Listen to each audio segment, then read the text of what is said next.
Aujourd'hui, je vais vous parler map de profondeur de champ avec un nouveau modèle qui vient d'arriver pour Depth Anything V2. C'est la version VIT-G, c'est-à-dire une version très grande de taille, donc normalement avec de très grandes capacités. On va voir ce que ça vaut avec les autres modèles Depth Anything V2. Alors, je vais utiliser les nœuds de KJ pour aller chercher les modèles Depth Anything V2 et comme ça je vous montre comment on peut extraire une map de profondeur de champ. Donc, je vais aller chercher Depth Anything V2. Là, ici, on va aller chercher le modèle et on a pas mal de modèles. Nous avons des modèles en FP16, en FP32, nous avons des modèles en S, donc pour small, B pour base, L pour large, mais celle qui m'intéresse aujourd'hui, c'est la version VIT-G. Voilà, je l'ai récupéré en version 32, de toute façon entre la version 32 et la version 16, le résultat est assez kiff-kiff. C'est juste un petit peu moins précis en FP16. Alors, ce qui m'intéresse de vous montrer là, surtout, c'est la qualité de la version VIT-G.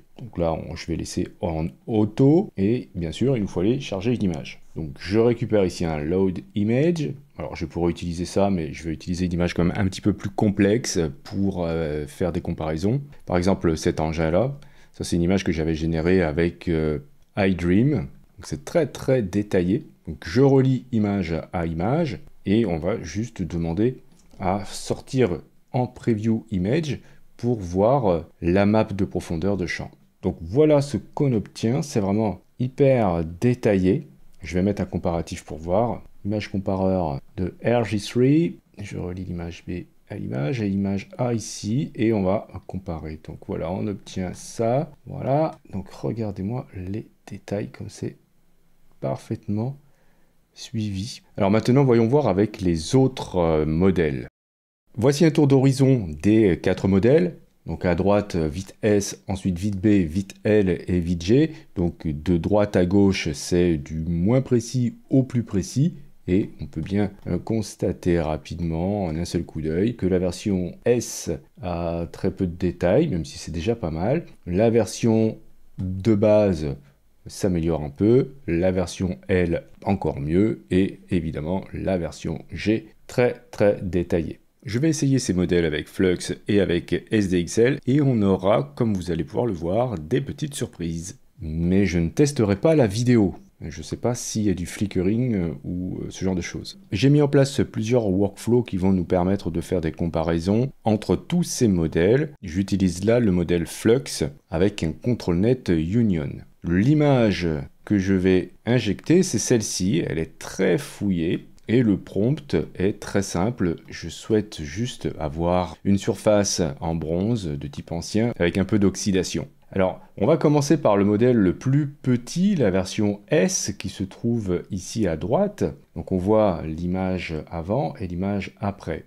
Et je suis très étonné de constater que ce modèle, qui est le plus léger, offre une quantité de détails hyper impressionnant, malgré le peu d'informations qu'on trouve dans la map de profondeur. À côté, on a la version de base, la version B, qui, vous voyez, si on regarde à côté, offre peut-être un tout petit peu plus de précision dans certains endroits, mais oublie complètement, par exemple, vous voyez, les détails que j'ai là au niveau de la croix. Alors que là, on a quelque chose. Et par ailleurs, vous voyez, le rebord, ici, est mieux représenté avec la version S qu'avec la version B. Voyons voir maintenant les deux gros modèles, vite G, donc le dernier que je viens d'installer, et vite L. On voit assez rapidement que la version G est tout de même un peu plus détaillée, mais pas tant que ça. Et on peut voir qu'ici, il y a quelque chose d'écrit ici. Donc entre les deux versions, on s'aperçoit que quand même, la version G est plus détaillée. Vous voyez ici, dans ce cercle, il y a des écritures. Bon, les écritures ne sont pas reprises, mais on a des choses qui apparaissent. Alors que là, pas du tout. Et dans la version S, par contre, on les avait déjà. C'est très curieux cette version S. Alors on va changer de modèle, je vais utiliser SDXL et je prends la version Juggernaut Ragnarok, c'est une des dernières sorties. Alors ce modèle est vraiment très intéressant, par contre attention, il est chaud bouillant, il faut faire très attention à ce qu'on met dans le prompt. L'image utilisée, c'est celle-ci. Donc voilà, une girafe tranquille, quoi, qui boit son petit café en ville. Alors, il y a pas mal de détails.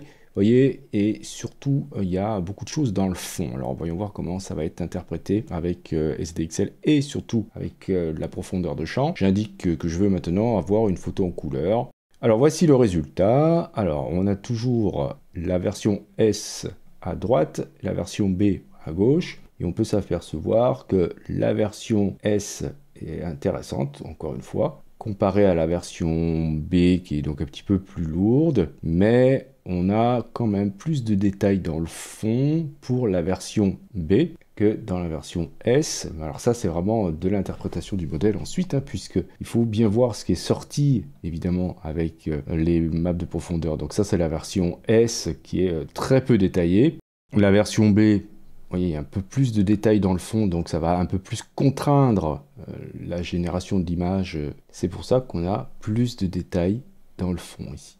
On a moins d'interprétation. Voilà, donc on comprend maintenant que le modèle B, dans ce cas, est moins intéressant. Mais bon, comme il est léger, ça peut toujours être bien. Maintenant, voyons voir les modèles les plus lourds. Nous avons à droite le modèle G, donc qui est vraiment très lourd et très fouillé, et à gauche le modèle L. Donc là, en un seul coup d'œil, on voit que là aussi c'est dans le fond, hein. On a beaucoup plus de détails avec celui-ci qu'avec celui-là. Donc, est-ce que ça vaut le coup de récupérer un modèle qui fait 5 Go pour faire des maps de profondeur de champ? Certainement que dans certains cas, par exemple dans l'architecture, ça pourra être très utile d'avoir un modèle très précis, mais pour les autres tâches, on va dire classiques ou qui ne demandent pas trop de précision, eh bien, je trouve que la version Small s'en sort vraiment pas mal. Alors, en ce qui concerne ces modèles, il faut garder à l'esprit que la version S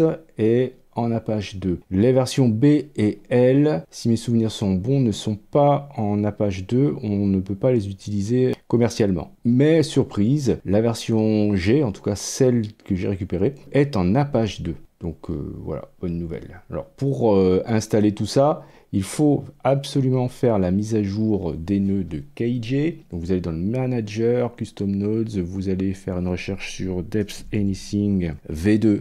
Donc c'est celui-là de KJ. Voilà, il y a eu une mise à jour hier. Vous faites la mise à jour et vous pourrez ensuite récupérer ce modèle-là qui fait, comme je vous l'indiquais, 5 Go. Les autres modèles Depth Anything V2, si vous n'avez pas installé les nœuds de KJ, seront installés lors de leur première utilisation.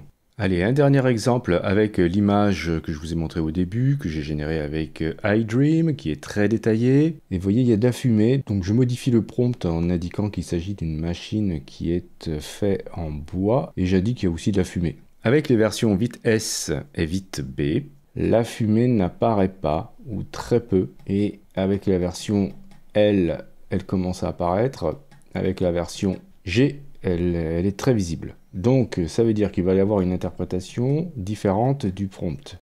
Donc la version S, ici, on voit bien qu'il m'a mis beaucoup de fumée. Bon, ça peut être intéressant, hein, mais voilà. Et au niveau du suivi des petits détails, ça marche pas mal, mais il y a quand même des petites imperfections, évidemment. Avec la version B, c'est un peu mieux au niveau du suivi des détails. Et la fumée, il y en a autant que dans la version S. Avec la version G, il est beaucoup plus fidèle à la fumée qu'il a détectée. Comme il ne détecte pas tout, il en met moins que pour les autres. Mais par contre, les petits détails sont mieux respectés.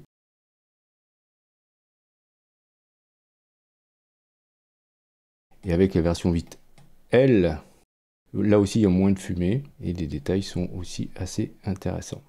Donc là, encore une fois, c'est la version G qui est plus précise. Donc ça va vraiment dépendre de ce que vous souhaitez faire et de la place que vous avez et surtout de la VRAM évidemment, car c'est un modèle, la version G, qui est très lourd. Donc voilà pour la présentation de ce modèle. Et si vous ne savez pas ce que c'est que Depth Anything V2, je vous invite à regarder cette vidéo dans laquelle je vous faisais la présentation.